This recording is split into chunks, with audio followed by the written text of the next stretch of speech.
landscape of Sri Lanka. So students, this is the third unit in geography textbook, grade 7, and today we are going to discuss about landscape of the dry zone. So first we need to identify this area. So what are the provinces located in the dry zone? Let's find out. For that we have this map. So according to this map, Northern Province, North Central, Northwestern Province, especially the areas like Putlam, and also the Eastern Province, Trincomalee, Batticaloa, Ampara, and from Uva Province, Monaragala, and from Southern Province, Hambantota, also located in this area. So this region could be introduced as the area where the Sri Lankan civilization began. So students, you need to remember that the Sri Lankan civilization began in the landscape of the dry zone. So mainly the dry zone landscape can be seen in north, north central, east and southeast region of the country. The base of the landscape of dry zone is set on the factors like severe drought, high temperature, uncertain and low rainfall and high evaporation. A human landscape that is compatible to the dry zone environment too can be seen in this landscape. So what are the historical kingdoms located in the dry zone? Let's find out. Anuradhapura, Polonnaruwa, Sigiriya and Ruhuna. The earliest human civilization in our country was associated with rivers and streams. So looking at the original land of our country's civilization, the first human settlements were the Mahavali River, Mahavaluka Nadi, Malwatoya, Kadamba Nadi and Kalaoya, Gona Nadi. So the base of the landscape of dry zone is set on these factors. There are 4 factors that you need to remember. The first factor is severe drought. For example, areas like Hambantota and Monaragala. And the second factor, high temperature. So its proximity to the Indian subcontinent, areas like Jaffna, Anuradhapura and Mannar are subjected to high temperature when temperature increases in India. So students, why in these areas like Jaffna, Anuradhapura, Mannar are subjected to high temperature? Because its proximity to the Indian subcontinent. And third factor, uncertain and low rainfall. I hope you can remember in the second unit we discussed about the ways rain come to Sri Lanka. So there are 3 ways: monsoon rain, convectional rain and cyclones. So what are monsoon rain? Monsoon rain means the periodical wind blowing into the country from the direction of southwest and northeast are called monsoons. So in this landscape, the northeast monsoon brings the maximum rain. So it actives from November to January. Northern and eastern part of Sri Lanka receive heavy rain. So water vapor carried by this monsoonal wind is very low, as they blow across a small water area of the Bay of Bengal from India. So students, in the southwest monsoon, we get the maximum rainfall. Why? Because it crosses the Indian Ocean. Indian Ocean is a larger water body when comparing with Bay of Bengal. Because of that, we get maximum rain from southwest monsoon. But here, in the landscape of the dry zone, we get the maximum rainfall from northeast monsoon rain. And the fourth factor, high evaporation. So Sri Lanka is a country located in the tropical zone. So we are close to the equator. And also, Indian Ocean is the warmest ocean in the world. So these factors link that the dry zone get the maximum temperature and uncertain and low rainfall and severe drought and high evaporation. So next we will discuss about the features of the physical landscape of the dry zone. So what are the features that you can identify in the physical landscape? Plains, residual hills and rivers that run dry during particular period of the year. Trees with tall trunks and hardwood are the well-known features. So what are these residual hills? Let's find out. The mountains remain after subjected to various erosion agents for a long time are known as residual hills.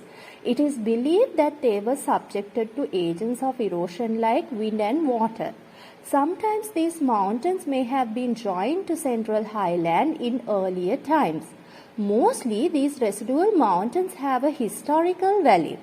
The mountains are scattered in the internal plain in Sri Lanka, for example, Sigiriya, Dambulla, Rittigala and Katharagama.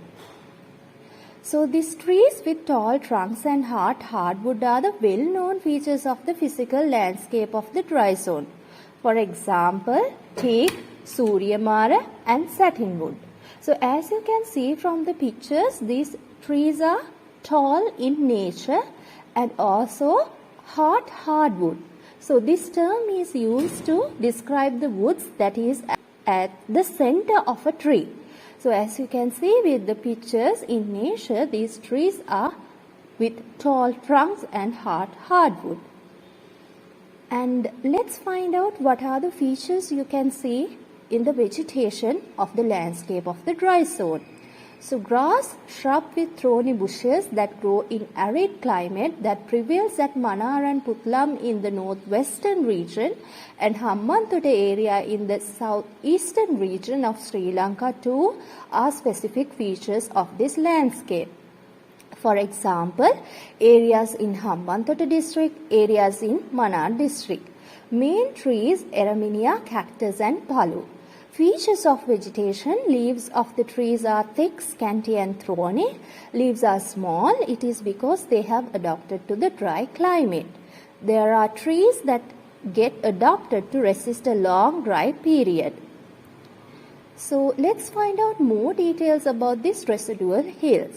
Sigiriya, Dambulla, Rittigala, Katharagama are several residual hills located in this region. According to the location and shape, Sigiriya has been a fortress since the ancient times. Sigiriya is located in the Matale district in the central province of Sri Lanka. So it is located within the cultural triangle formed by Anuradhapura, Polonnaruwa and Kandy. This famous rock was built by King Kashyapa. And also there is a significant feature that you need to identify with the landscape of the dry zone. The tanks. The tanks built by blocking the rivers that flow through the small ridges are also prominent in this landscape. Most of them are fed by rainwater and the water of river Mahavali. A large land area of the dry zone is utilized for paddy cultivation and irrigation. So what is the meaning of irrigation? Irrigation is the supply of water to land or crop to help growth, typically by means of channels. Rice mills and industries producing rice flours products have been established associated with the paddy cultivation. So we will discuss more details about this Mahavali River, which is the longest river in Sri Lanka. The Mahavali River is 335 kilometers long river, ranking as the longest river in Sri Lanka. It has a drainage basin of 10,448 square kilometers, the largest in the country, which covers almost 1/5 of the total area of the island, as you can see with the map. The real beginning of Mahavali Ganga start at Polvathura at Mahavila area, a remote village of Nuwareliya district in Bank Navalapitiya of Kandy district by further joining of Hatton Oya and Kothmale Oya. The river reaches the Bay of Bengal on the southwestern side of Trincomalee Bay. So it connects to the ocean with the Trincomalee Bay. There is a misconception in Sri Lanka that the Mahavali start in the Sri Pada mountain. The Mahavali get its source of water from Horton Plain in Kirigalpotta, which is the second highest mountain in Sri Lanka, and the Totupola mountain range, the third highest. And there is another significant factor that we need to discuss with the agriculture in Sri Lanka. So our country is based on agriculture. Water can be named as an important concept of the link between the agriculture and culture. Therefore, the two main tokens of this ancient village society were Wawa, tank, and Dagaba, stupa. Our kings never forgot to upgrade the quality of life by constructing rivers and creating a self-sufficient country, which means Vamposhita Rata. So Sri Lanka is known as Peradiga Dhanyagarya, grainy of the east, due to paddy cultivation. And let's discuss more details about our irrigation system, which is a well-known factor in the European also. So irrigation system of ancient Sri Lanka consists of a large number of village reservoirs to gigantic reservoirs and a network of water canals connecting these tanks while supplying water to farming land. There are about 30,000 reservoirs in Sri Lanka, of which the majority was built from 3rd century BC to 12th century. Sri Lankan dry zone land area of about 40,000 square kilometers, where almost all the tanks are located, is almost equivalent to one reservoir for each square kilometer. So students, that means for each square kilometer we can find one reservoir. The breakthrough which made the Sri Lankan irrigation engineers build such massive reservoirs was invention of the Bisokotua of Valpit as early as 3rd century BC, which could easily regulate the outflow extremely large water bodies. Europeans started using the valve pit in their reservoirs only in the mid-18th century. So this is a proof that Sri Lanka has had an advanced irrigational system when comparing to the Europeans. So we use this valve pit or the Bisokotua in 3rd century, but the Europeans started using the valve pit in their reservoirs only in the mid-18th century. And another example for our irrigation system is a development of the ancient irrigation system when King Datasena built Yodala, also known as Jayaganga. The ancient irrigation engineers first found out that the Kalawave in Polonnaruwa was built on a slightly elevated ground compared to Tissawave in Anuradhapura. Then he built the 54 miles, which equivalent to 87 kilometers Yodala with a gradient of 6 to 12 inch per mile, approximately 10 to 20 centimeters per kilometer, to carry excess water in the Kalawave to Tissawave. How these engineers could achieve such precision still baffles the expert today. So as you can see with the pictures, there is a picture of Bisokotua, which protects the tank bund when water flow with high pressure, and also there is another picture of Yodala, which is also known as Jayaganga. So we will discuss more details about this rain pattern. In Sri Lanka, rain comes in 3 ways, as we discussed earlier also: monsoon rain, convectional rain, and the cyclones. So northeast monsoon rain, northern and eastern part of Sri Lanka receive heavy rain. It means the dry zone. So it starts from November and end in January. So there are 2 main cropping seasons: Maha season from October to March and Yala minor season from April to September. In general, the rural community cultivates rice during both Maha and Yala season. So as we discussed earlier, water vapor carried by this monsoonal wind is very low, as they blow across a small water area of the Bay of Bengal from India. So we will discuss more details about these tanks. Our forefathers had depended on rainwater and had cultivated large extent of lands by constructing reservoirs and tanks in the dry zone of the country. For example, the first large reservoir to be built in recorded history is Abewava in 3rd century BC. King of the country constructed major shortage reservoirs to arrest the runoff water, thereby blocking runoff to the sea. These were then used for agriculture, mostly paddy in the driest part of the country. However, these major reservoirs were not sufficient to cater to the increased water demand for agriculture due to the growth of the population.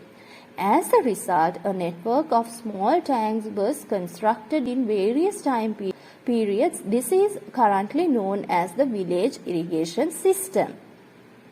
So here you can see the statue in Polonnaruwa, traditionally held to be of Parakramabahu the Great. There is a popular slogan of King Parakramabahu, "I was don't let even a drop of water go to the sea without making use of it." So planned farming settlements built with all the facilities for the people who were settled in farming colonies to cultivate the dry lands and paddy lands using the water of river Mahavali are seen in the landscape of the dry zone. As agriculture in the dry zone is almost entirely development upon irrigation, its development is visually impossible without securing an assured water. Under Mahavali project, people were settled in farming colonies. This project area covers 39% of the whole island and 55% of the dry zone. And next we will discuss about chain cultivation. So it is only second to the paddy cultivation. Chain cultivation based on rainwater is also a main feature of this zone. Chain with danduwatta, fence made of sticks, small hut and lands with crop cultivated on rainwater is a gradually changing feature in the landscape of the dry zone. So as you can see from the pictures, danduwatta, the fence made of sticks, and chain cultivation in Sri Lanka is famous, and it works this area as it's second only to paddy cultivation in the area. It provides the fresh vegetables for the people in the area and transport the production to other parts of the country too. The people will have a huge harvest of vegetables in Yala and Maha season due to the chain cultivation. There will have special kinds of vegetables such as long beans, ladies' fingers, brinjals, pumpkins, cucumber, dambala, batu, tumba, batukaravila when the people are engaged with this cultivation.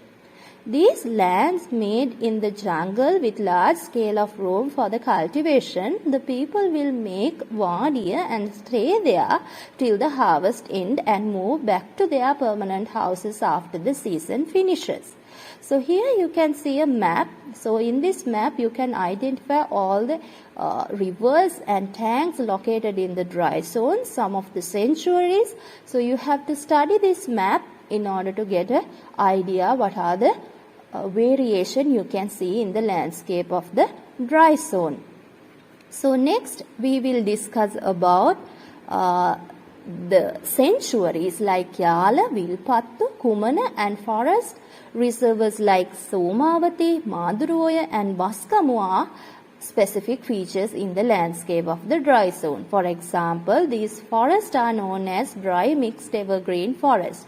Height of the trees is between 20 meters to 30 meters, and trees grow during the rainy season and growth rate is less during the dry season. Bushes of 2 meters to 3 meters in height could be seen, so they do not grow densely, and there are tall trees at intervals. So the forests are light green in color and there are hardwood trees as we discussed earlier. So what are the sanctuaries located in the dry zone? Let's find out. So Vilpattu is the largest and one of the oldest national park in Sri Lanka. The park that lies on the northwest coast spans the border between North Central Province and Northwestern Province of Sri Lanka. And next we have Yala. Yala National Park is the most visited and second largest national park in Sri Lanka. It is located in the southeastern region of Sri Lanka and extends over two provinces of Hambantota district of Southern Province and Monaragal district in Uva province. Next, we will discuss about Kumana National Park. So the Kumana National Park, also known as Yala East National Park, is located in the Ampara district of southeast of Sri Lanka. And next, we will discuss about the religious centers. So locations of various religious centers which are frequently visited by people is also a significant feature of this landscape. Sacred Sri Mahabodhi and Stupa at Anuradhapura, Madhu Church at Manar, Koneshwaram Hindu Temple at Trincomalee, and Kirivehera and Skandakumara Devalaya at Katharagama, and mosque in the eastern region could be shown as examples. So as you can see with the pictures, there's a picture of Madhu Church Manar and Sri Mahabodhi Anuradhapura, and also we have some pictures with Skandakumara Devalaya in Katharagama and Kirivehera, which is also located in Katharagama, and the Koneshwaram Hindu Temple at Trincomalee. Now I will wind up all the details which I discussed in this presentation. So we discussed geographical features of the dry zone. So these geographical features of the dry zone can be categorized as physical features and the human features. Long plains, residual hills, reservoirs that run dry during particular period of the year, grass, shrub with thorny bushes, high temperature, low rainfall, high evaporation, trees with tall trunks and hardwood. So these are the physical features you can see in the landscape of the dry zone. So what are the human features? Plant farming settlements, tanks built by blocking the rivers, chain cultivation, paddy cultivation, religious centers, especially we discussed about the Sri Mahabodhi and Stupa at Anuradhapura, and Madhu Church at Manar, Koneshwaram Hindu Temple at Trincomalee, and Kirivehera and Skandakumara Devalaya at Katharagama.